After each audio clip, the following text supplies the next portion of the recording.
Hi, everyone. Welcome out there virtually. I'm just going to go over quickly how this program is going to go. I'm going to do a quick PowerPoint, and I apologize if I go through it a little quickly, but we want to have time at the end to look at some of the samplers that we have here in the Dan Raymond House, and also some of the samplers that you might have out there. So if you are somebody who does have a sampler and didn't send me a photo ahead of time, what you could do at the very end, and I'll announce this, is say in the chat that you would like to show yours, and then we'll call upon you.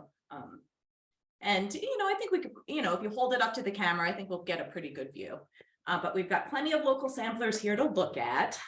So I guess I'll get started. All right. So. Did you want to say something about this being our first time? This is our first time, and we're doing a sort of hybrid back and forth Zoom and camera, and have a second camera so that we can zoom in on the samplers that we have. So hopefully the technology will go smoothly, but I apologize if there are any snafus.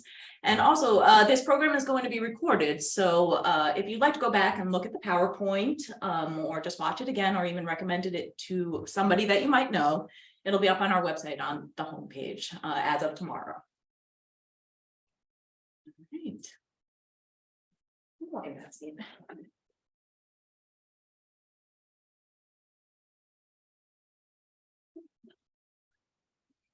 And just so you all know, the settings that we have now, everybody is muted and the video is not being shown.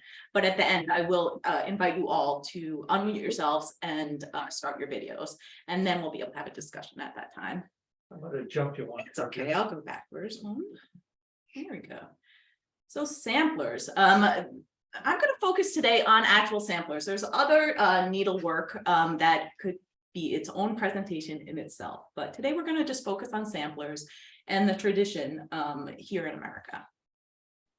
No matter what your station was, a woman could not get away from needlework. It was just part of everyday life, from her earliest childhood to her elderly age. She would always be sewing.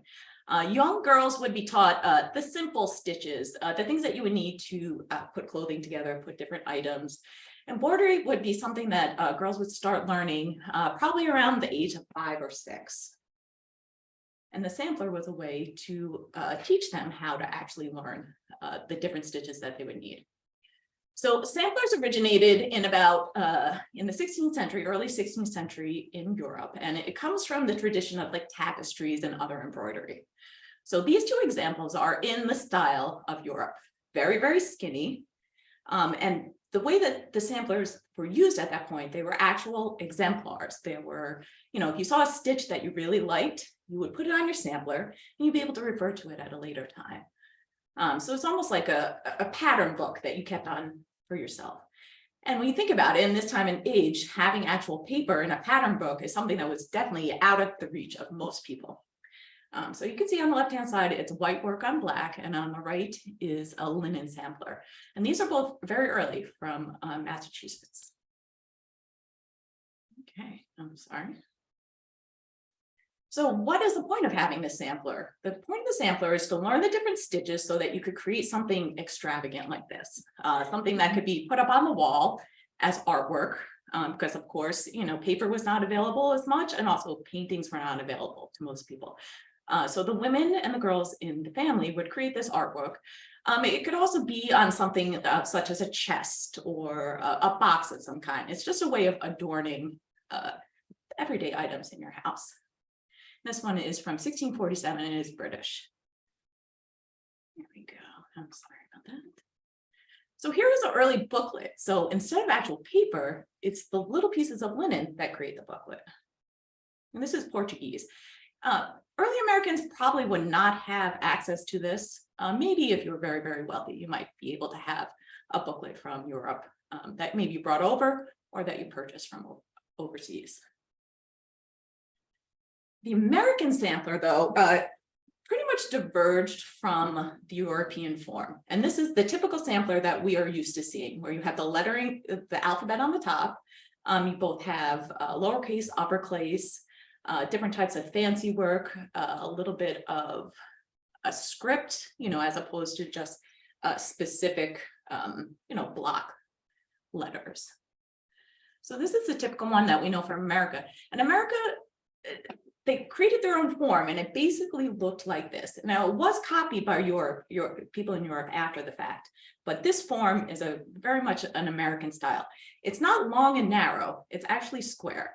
So the long narrow ones partially had to do with the fact that looms in the 16th century, maybe even into the early 17th century, only were about 9 inches wide. So that's why the piece of cloth that you would get was much, much thinner. But as the centuries went on, the looming practices, advanced, and you were able to get larger pieces. Okay. So there are 2 samplers that an American girl would do. She would have one in her early youth, so as young as 6 years old. And if you could see, she do a wonderful job at 6 years old. Yeah. And this one, I try to pick samplers that are from sort of nearby as examples. So this one's from LaGrange, not too far away in Dutchess County. Right. And this is another one, Schoharie, New York.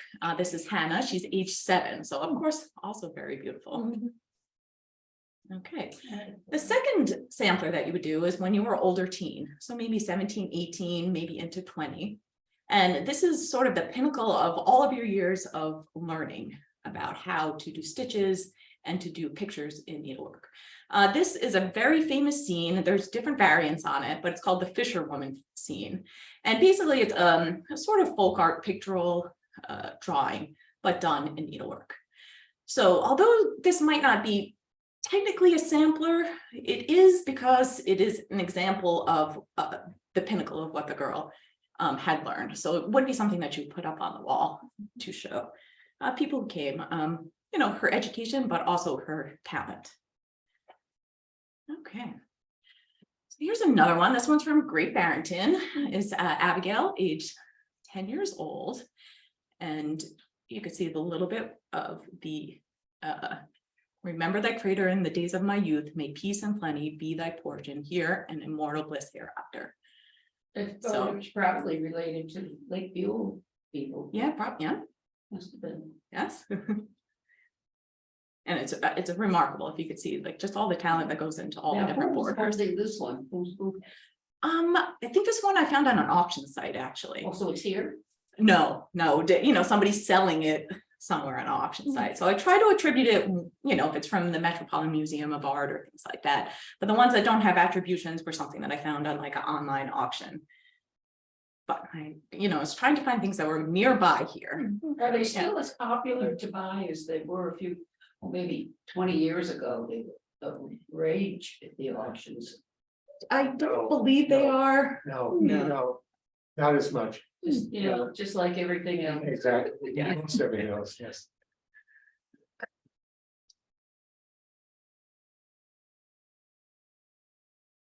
I apologize, I'm a little bit stuck here. Paul, do you mind moving on to the next? Well, I can't see it then here. Get it going. There you go. Here we go. So going back to linen, the linen was the cloth of choice for samplers. Every other cloth, cotton, think about cotton, wool, leather. These are all cloths that will change form if they get a little bit wet or if they get hot. Linen stays stable. And the beauty of linen is that you got that crisscross pattern. So that helped the girl as she was trying to do her work. But as you can see, homespun is not in any way completely uniform. And also as you stitch, you're pulling the natural warp and weave of the linen apart. So, it's something girls would try to use those little grids as something that they could follow. But in the early times, before there was mass produced or just more advanced produced linen, there was definitely a challenge.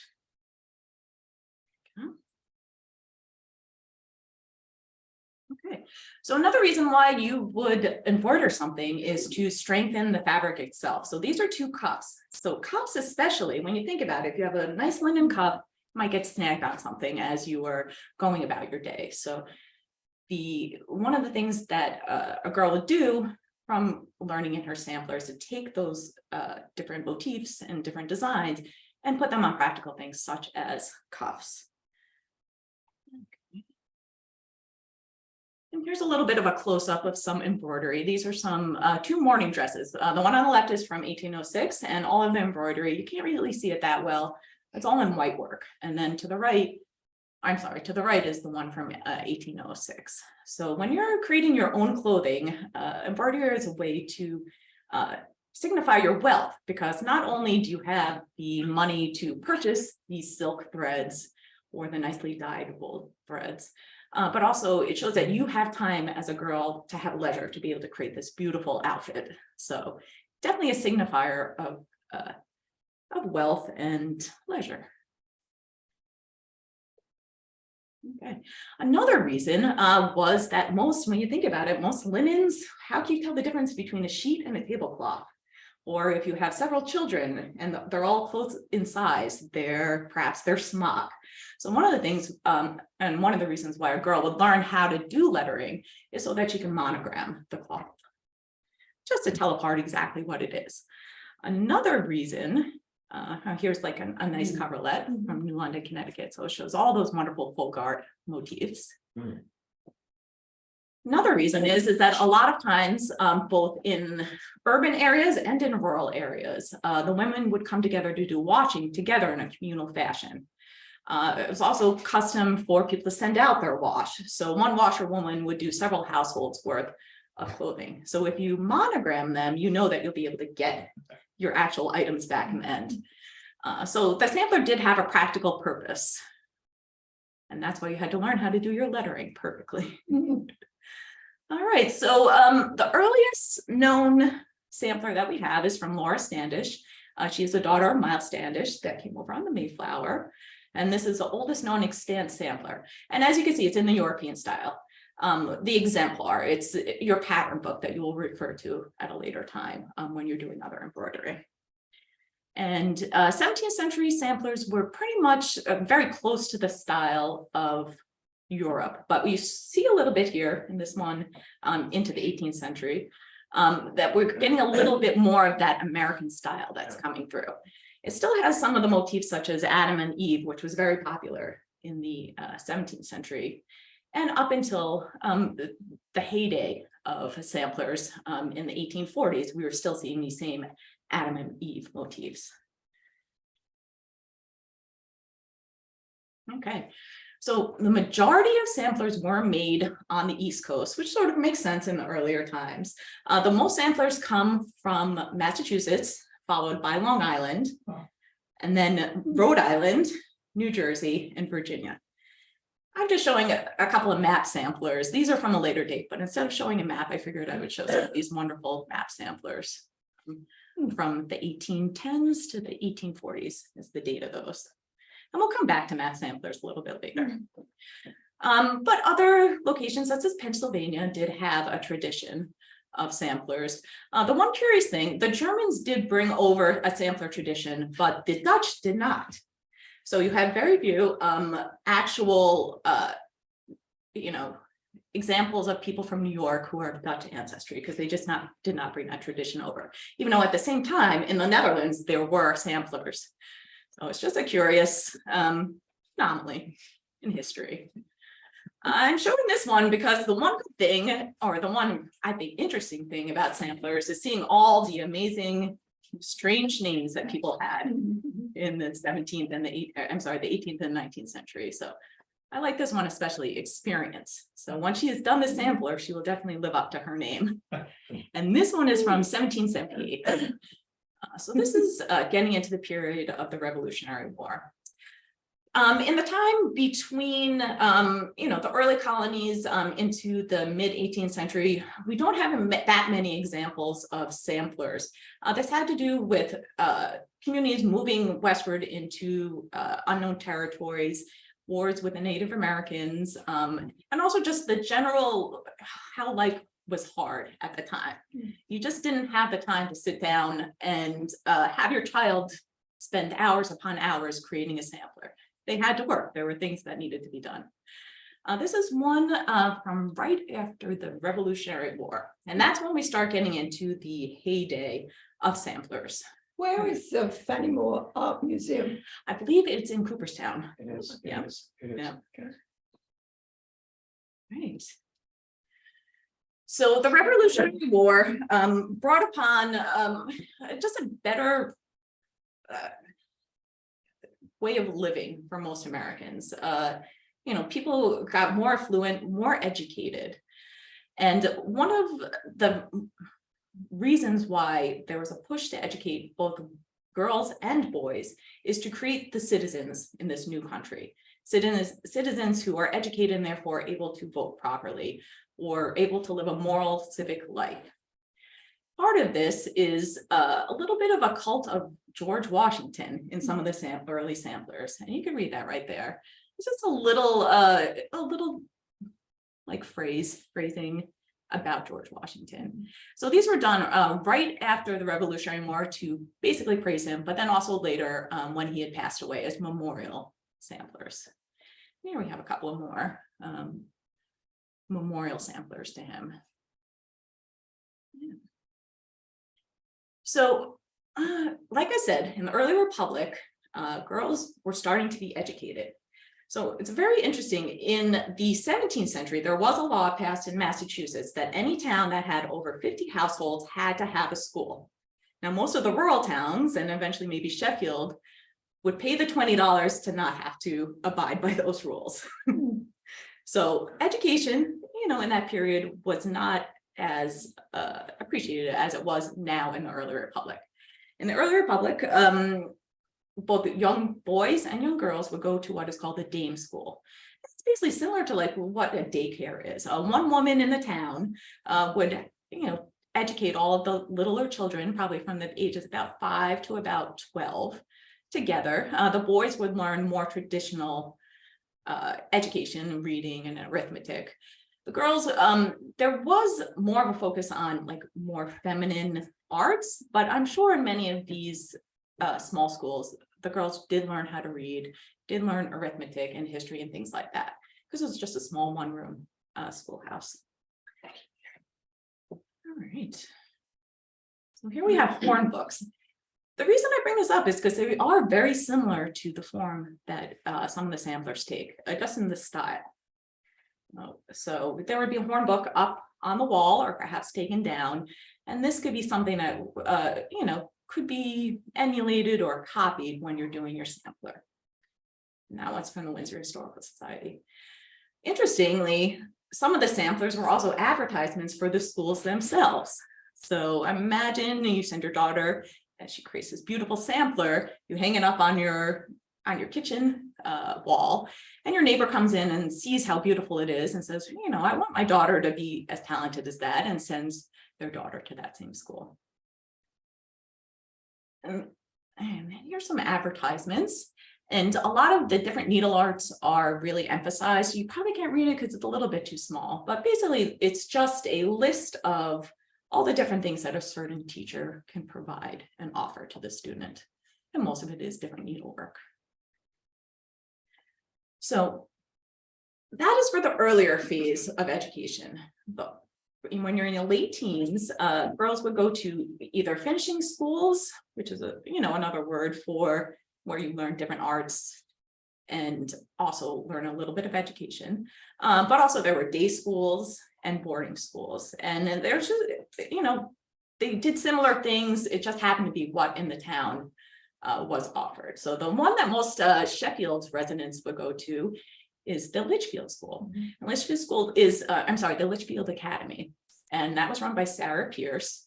And her school was a little bit unusual because there was more of an emphasis on teaching girls things like arithmetic and geography, the more traditional things that boys were educated in.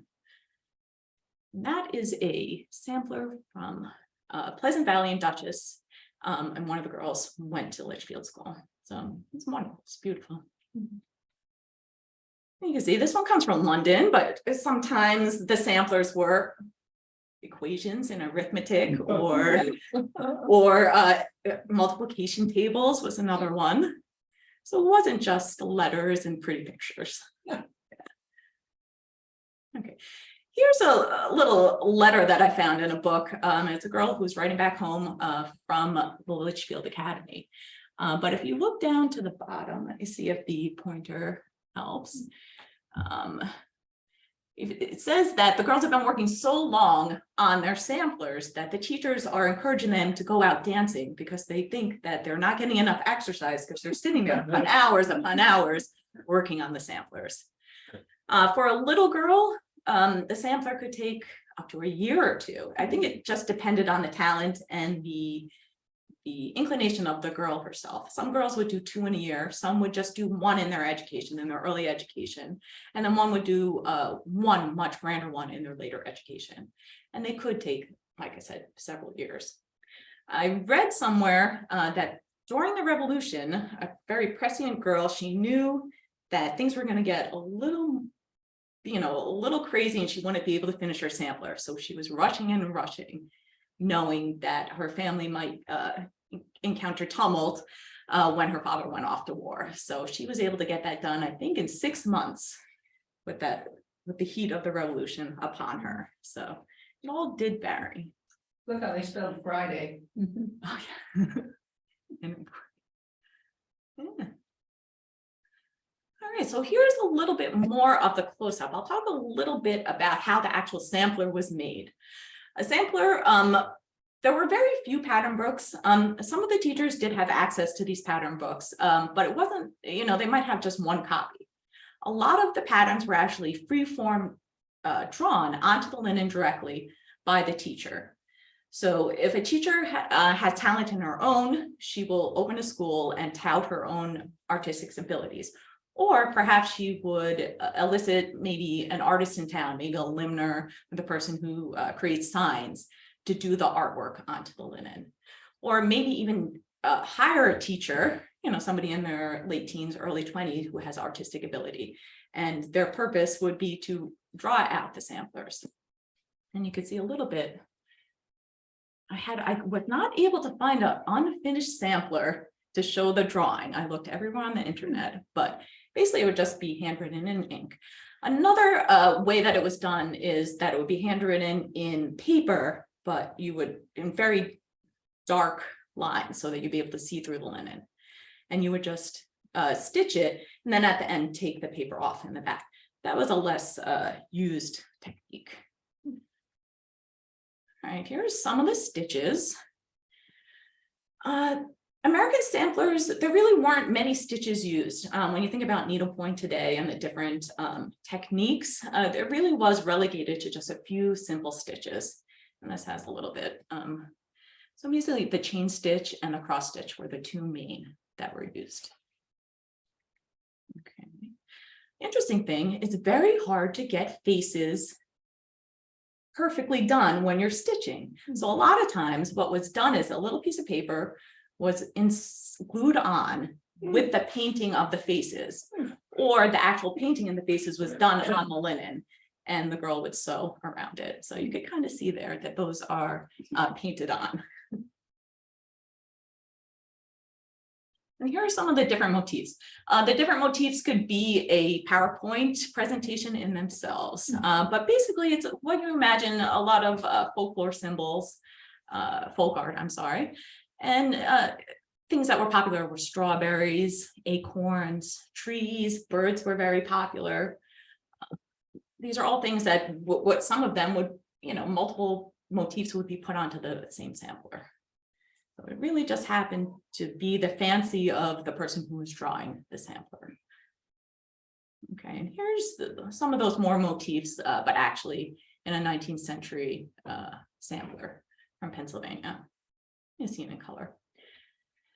So most of the stitches were done using either silk that was imported or hand-dyed local wool.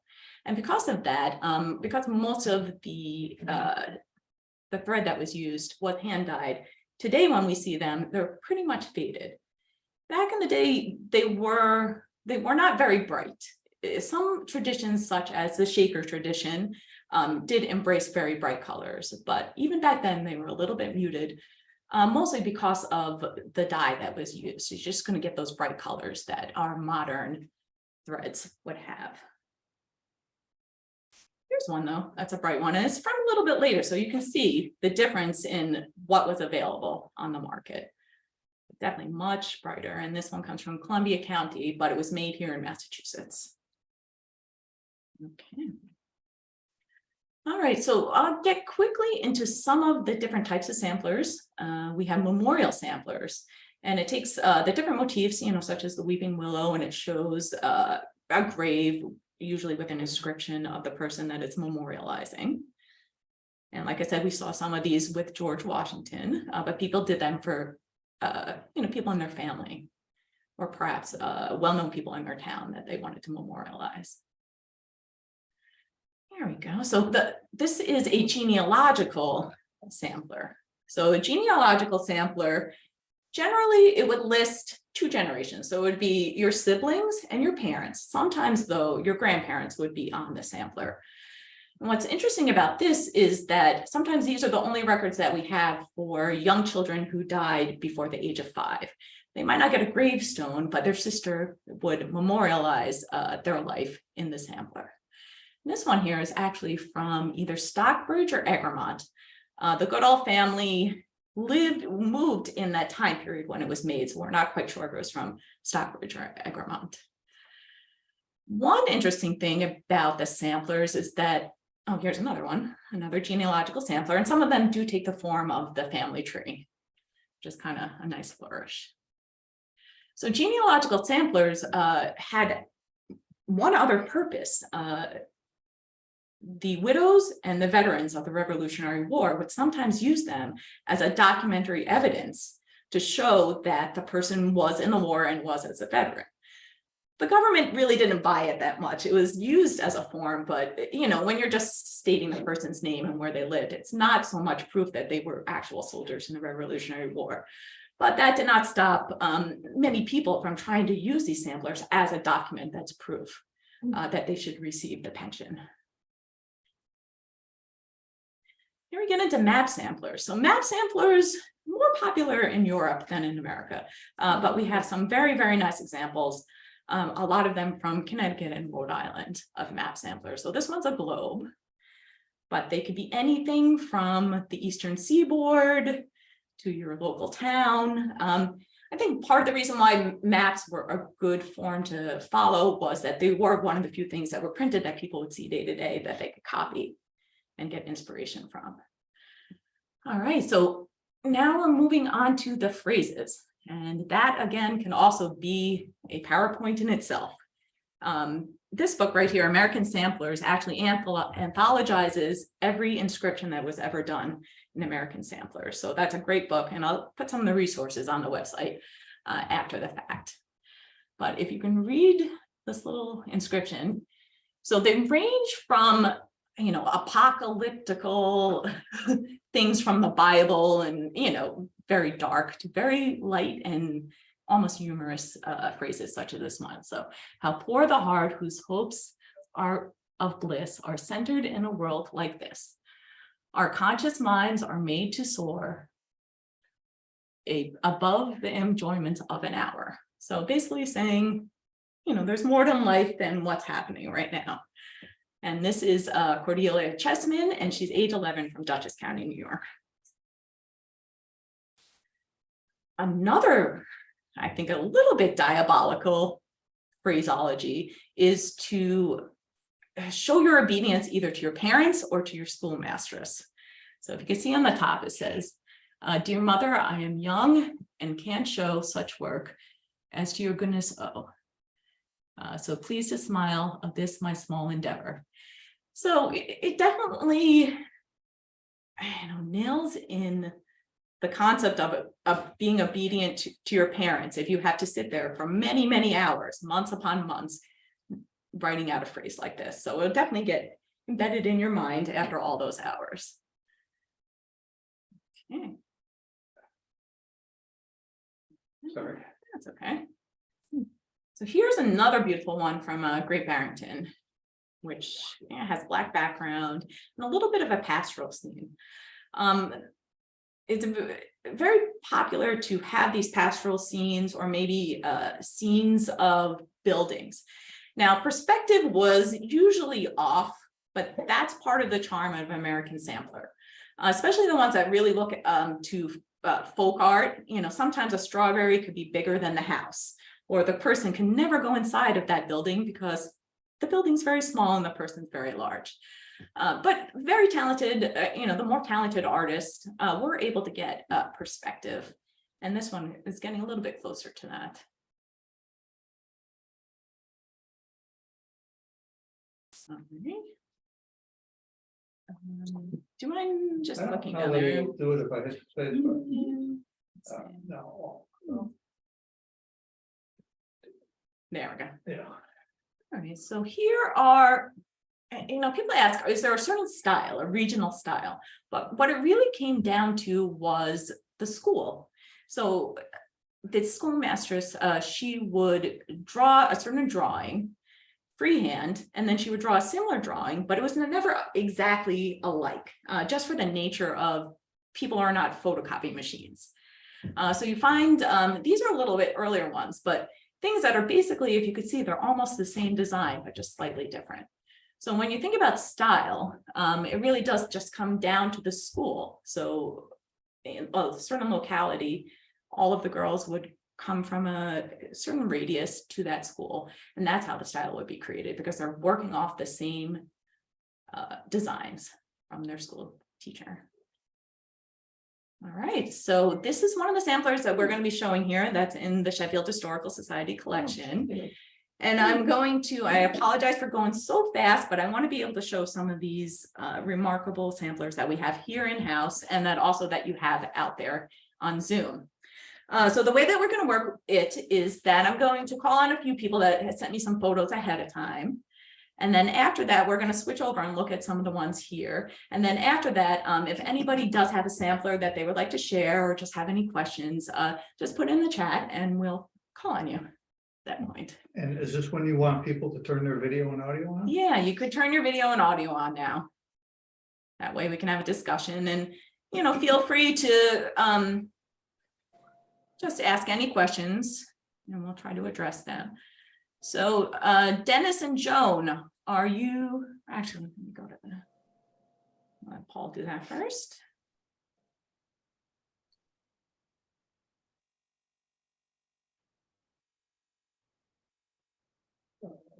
Where did Dennis go? Mhm. We're here. All right, yeah. Me. Okay. I think when you're, just click out of that, I can use the clicker. And Dennis, just tell me when to go to the next screen. Sure. You click on it again. I'm sorry, Paul. I I think when you go into the Zoom, the clicker doesn't work anymore. There we go. that? Yeah. Okay. Okay. All right. So Dennis and Joan, all you. Joanne. Oh, Joanne, I'm sorry. That's okay. So a number of years ago, going to flea markets and antique shows like we do, I ran across a particular sampler that you can see there on the left. And what really caught my eye was the inscription on the lower part, which is for Lorania Beach from New Ashford. So it's right up there just north on Route 7. And I thought it would be a really cool research project. This is pre-internet days. So we went out and looked at the sample a little closer. Next slide. Oh, sorry. Oh. Oh, I'm sorry. There we go. There we go. And you want to talk about some of the details? So the sampler has several alphabets, as is typical, and all of the uppercase alphabets have the letter J. The lowercase one does not. And people who know a bit about samplers know that it took a long time for the J to fully work itself in. It's done entirely in cross stitch, except for there's it's two initials LB around a little flower motif at the bottom, and one of the initials, the B, is done in eyelet stitch. Otherwise, it's entirely cross stitch, and it has a little fold in it. I'm not sure if this shows up on the next photo or not, but No, well, no, I guess it's not there. That's okay. There's a little fold in the bottom that you can see it was made after the border was stitched. So either there was too much fabric and she didn't have time to fill it up, or there was a flaw in the fabric or something and they just needed to close up that space. So next slide. So after doing more research, we found out about her and that in fact, she was from New Ashford and she was married in New Ashford and she died in New Ashford. And we have a picture of the cemetery there that she's buried in right off of Route 7 and her gravestone. And she happened to marry a Elihu Ingraham Jr. in 1842, and she was listed in the records as 21 years old, spinster, which that was pretty interesting. And unfortunately, she only lived into her 30s. She had 2 children and passed away. In the graveyard is her and her husband and two of her children. So it ended up being kind of an interesting research project. A relatively typical silk on linen sampler today, but it was kind of neat because it was so local. Yeah. Yeah. Very nice. So let me go back. There we go. So Lori, are you out there? Would you like to talk about your sampler? Yes, hi. My name's Lori and I'm from Boston Lake, New York. This sampler has been handed down through many generations and has ended up on my wall. Margaret Pendleton stitched this when she was 12 years old. She was in Litchfield at the time. She married Henry Chapin, and when they married, they moved to Ashley Falls and raised their family there. Henry was the brother of William, and William and Henry were 2 of 11 children raised in Sheffield in the same house on Hewan Street that Balsam Hill Farm is now. In that beautiful, beautiful house that looks to the mountains. It's just a beautiful location. And so about 3 years ago, my brother, sister, and I went in search of this place, and we were just so thrilled to find it and had our picture taken in front of the barn across the road, and it was quite a moment. So I just wanted to contribute this as a little bit of local history that ended up here in Boston Lake. Very beautiful. I love the hearts on the bottom. What was My the last favorite. name? Pendleton. Pendleton. And Ashley Falls. Yes, Jim, do you? No, I don't, no, Chapin, of course. Chapin, yes. Margaret married Henry Chapin, and they raised Mary Chapin, Margaret Chapin, and Norman Chapin in Ashley Falls. Fascinating. Very beautiful. We've never been able to find that house, though. That's still out there somewhere.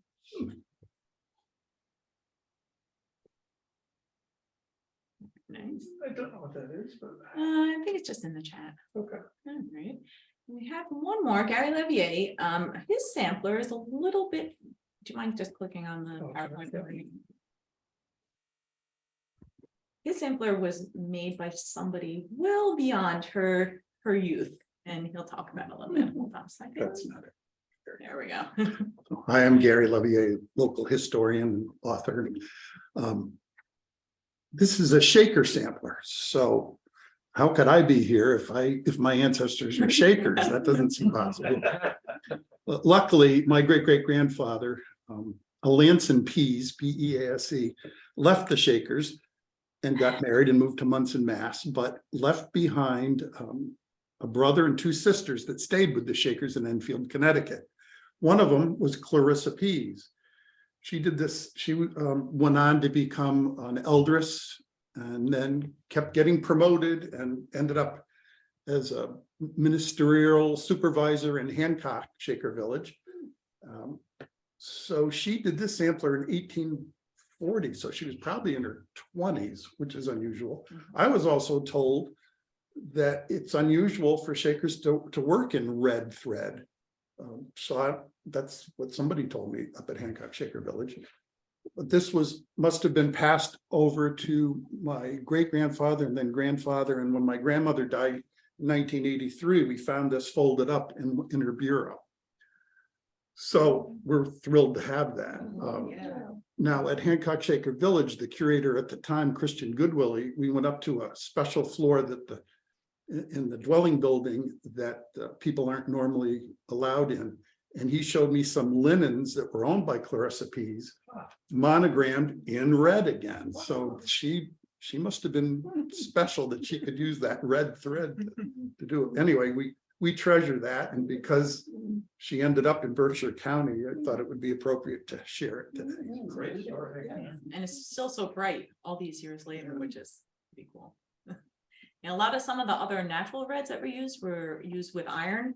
So a lot of the samplers have not only loss of color, but also the actual thread itself is lost because the iron eats into it. She mentioned also on there, it says Seth Pease and Martha Pease, who were her parents. Yeah, and Martha died fairly young, so Seth brought all his children to the Shakers, and that's how they ended up there. So Very nice. So right now we're gonna switch over to our in-house camera, and we're gonna show some of we have 3 samplers in the Sheffield Historical Society collection that we'll show you. And stop focus mode, is that true? Yep, stop focus mode. Okay, and I will shift to stop. Am I still screen sharing or not? You're out of screen sharing. So I'll stop that. All right, so now we can see everyone, and I'll quickly go through some of the ones that we have here in-house, and then I'll invite anybody who might have a sampler out there to hold it up or talk about it. All right, so this first sampler here, this up a little bit so you can see. There we go. So this is from Lucinda Peck of Sheffield. We don't know too much about the specific artist who created these. Some of them we know a little bit more about, and some that we don't. But we don't know too much about Lucinda Peck. Correct, Jim? There's not. Right. Yeah. I think of that name as being more Egremont, than Yeah. Sheffield. Yeah. And so this one is sometimes they put the actual date that it was completed, February 9th, 1836. So this was at a point when the samplers were going a little bit out of style. It's just because they seen as old-fashioned a little bit. And there were also new different types of embroidery, such as Berlin work, which is what you might know more, typical like Victorian brocades and, different pillows and things like that. The precursor to some of the needlepoint that we do today. All right, so this is another one. It's a little bit harder to see just because it's a bit more faded. But this one is done by Frances Cowles. So we do actually know a little bit about Frances Cowles. Jim showed me a letter that she wrote outlining her prenuptial agreement right before she got married, and she had beautiful handwriting. So I think that you might not be able to see it as much because this one is a little bit faded and using, brown color red. But she was definitely an accomplished woman as she went after her schooling. I didn't get her last name. Cowles, C-O-W-L-E-S. Oh, Coles. Coles. C-O-W-L-E-S. Okay. And this is the last one right over here. Coles and Sharon.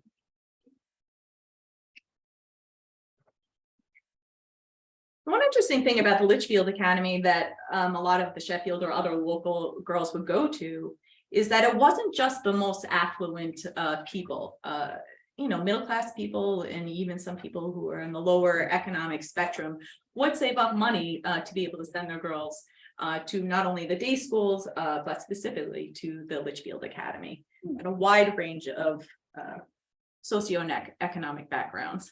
So do we know of any other schools like the Litchfield one in this area? Yeah, so Emma Willard would be the second one, and that's sort of based, and that's up in Albany, and that is based on, I think, a former student from the Litchfield Academy started that. Yes, a former student, Emma Willard. And I believe otherwise there are ones in New York City. That would be the next nearest, and possibly Hartford. But Litchfield was well known throughout the country. People would come from far and wide, even places Ohio and things like that, and overseas to come. Wasn't Harriet Beecher Stowe at I think Litchfield she Academy? was, yes, Yeah, so it was boarding, right? it was Yes. boarding, yes. Yes, and the boarding, it's not just tuition, but it's just room and board, the actual supplies to create the sampler. The families were even charged to have the samplers framed at the end. So we see some of these bills from the day, and it basically just outlines, 6 months of room and board, the cost of the silk, cost of the framing, and it was up to the parents to pay that fee. But it was a good investment because, especially even in the Litchfield Academy, it had a neighboring male school, a law school. So that one specifically, it's a place that you could find your spouse. So, yeah. This is a gorgeous one. We have a Center Hall Colonial. I like to think maybe it's the Dan Raymond House, more than likely not. But it comes from Sheffield. And this is Louisa Rowe, and she's age 13 years old in Sheffield. This is from our collection. It is from our collection. And it's got a beautiful on the bottom tree motif and flower motif. So. And if it says, oh, I'm sorry. And on the corner here it says, "This I have done that you may see what my parents do for me."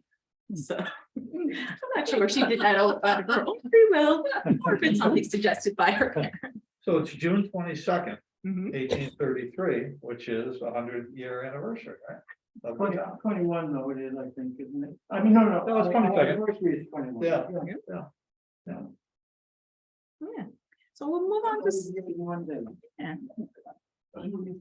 And these samplers, if you ever want to see them in person, we do have them on display. So sometime when the Dan Raymond House is open, come warmer weather, we definitely welcome you to come in and see them and see some of the other things that we have in our collection.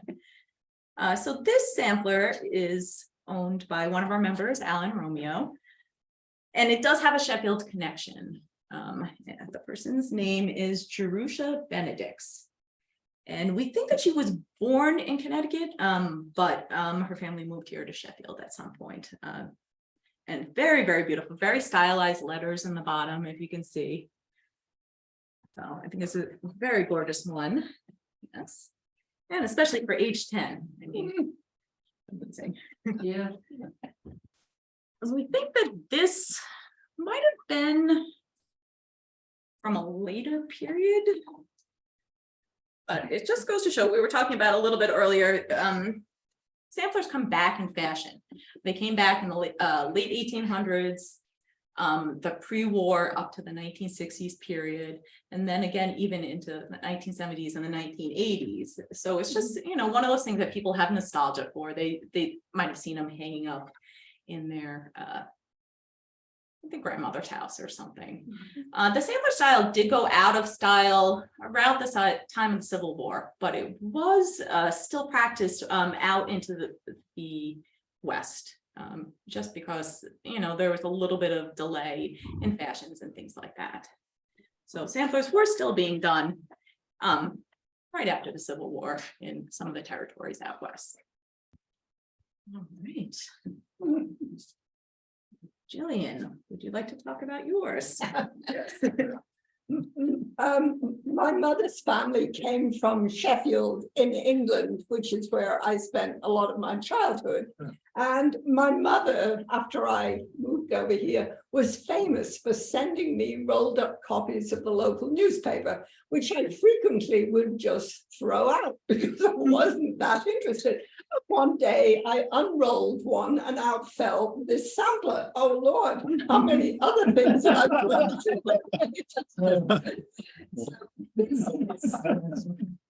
This is Hannah Carr. She's one of my ancestors, and she did this in 1796. Wow. It's as you were saying, it's Adam and Eve and the Garden of Eden. I've never really looked at it all that closely. I don't think it's an outstanding example, but it's kind of nice to have this 200 and some years later. That's very nice. That's cool. And this is kind of an example, like I was saying, how the American style did end up influencing English and European styles. So you have Dutch samplers that look very similar to ones that come from Boston. So this is a great example of that. Very nice. So that style, so the shape of it and the having the letters and things like that, that was something that originated in America and then was exported back.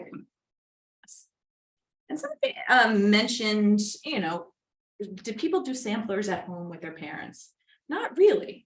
This was something that was done at school. The whole point of it was to be almost a diploma or an example of the girl's education. So of course, there were some samplers done at home, passed on between siblings and parents and daughters, but it was more common to have it associated with a certain school. All right, so is there anybody out there in Zoom who would like to talk about or show a sampler? Oh, you have another one? Oh. All right. My sister owns it's down Oh, by my it's mom. My gorgeous. mom did that, but I believe it was 1992. Oh, Our beautiful. family did not go to school to learn how to sew. We passed it down generation to generation through all the maternal lines. This is a genealogical sampler, I guess you could call it a sampler, Yeah. of 4 generations. Wow. And it's actually, let's see, probably 20 inches wide by It's huge. almost 30 inches high, something like that, yeah. I barely remember it. Excuse me? The date? I think in the bottom left corner, it says 1992, Yeah, it does. somewhere down there. And where is? Yeah, just a few years ago. Where is the place? Is it local or? My mother grew up in Springfield, Mass. And then we all joined together in Vermont every summer. And so a lot of the cousins and whatever, we have hundreds and hundreds of cousins. And so our direct line is that there. My mother and my father independently came over on the Mayflower. And so we've got relatives everywhere. So yeah, she's the one that taught me how to sew. I have lots of examples of stitching that they used to do, but they're not samplers. So I don't know if anybody would want to see them, but some beautiful pieces. So if you're going to do another Beautiful. program on other stitching, I'll save it for those. Yes, definitely. Just one thing, I'll interrupt quickly. A few years back, Susan Young made, well, I guess you can't see them, but made some samplers to sell at the Stone store. They didn't quite sell, so I'm gonna hand them out today to everybody here in the room. And if anybody out there on Zoom would like one, just send me an email and I'll mail you out one. We have, you can see here, one of the Dan Raymond house. So these were all hand drawn in the traditional way by Susan. And she created all these different packets with all the threads that you would need and backing. Very So cool. if anybody would like one, yeah, and of course, when you're done, we'd love to see them. I think you have the basis for an exhibit someday. That's true, that's true. Actually, I did several of them and they were framed and put in the Stone store to sell. Oh, They weren't selling as kits. So Mhm. Lois Levinson and I did some. Yes, right. Thank you. Is there anybody out on Zoom who would like to share one of their samplers or ask a question?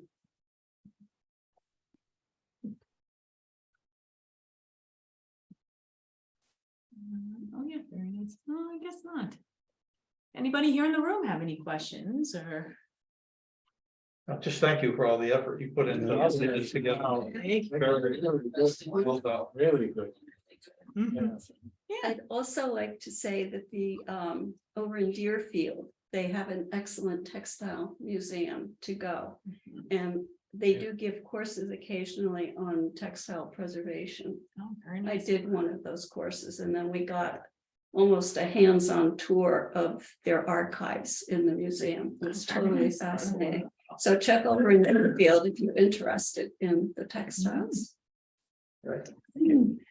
And like I mentioned, this is a topic that a whole course could be taught on it. So there's plenty of information online. Smithsonian Institution, the National Archives has some really great ones. The Daughters of the American Revolution have a wonderful database of, a lot of them are actually local to here. That's where I got some of the ones that were nearby here, and collecting some of them from outside other organizations. So definitely, if you still have an interest in samplers, you could spend many, many hours on the internet or reading books about them. Wonderful. So I'll just make one more quick announcement that our next Keeping Room series is going to be about a research project that we just started up here at the Sheffield Historical Society, trying to find out the information about Sheffield's Black community, called After Elizabeth Freeman. So that next program is going to be very similar. There'll be people here in the audience and on Zoom. So we definitely welcome you to be part of it, and not only ask questions from us about what the project is, but we hope that some of you out there might be able to give us information about that community. Maybe not in the 19th century, but stories that were told in the 20th century that might give us some clues and help us in our research project. Yes. Well, thank you, everybody, for coming. And like I said, this will be up on our website tomorrow if you'd like to watch it. Great job. Thank you. Thank you.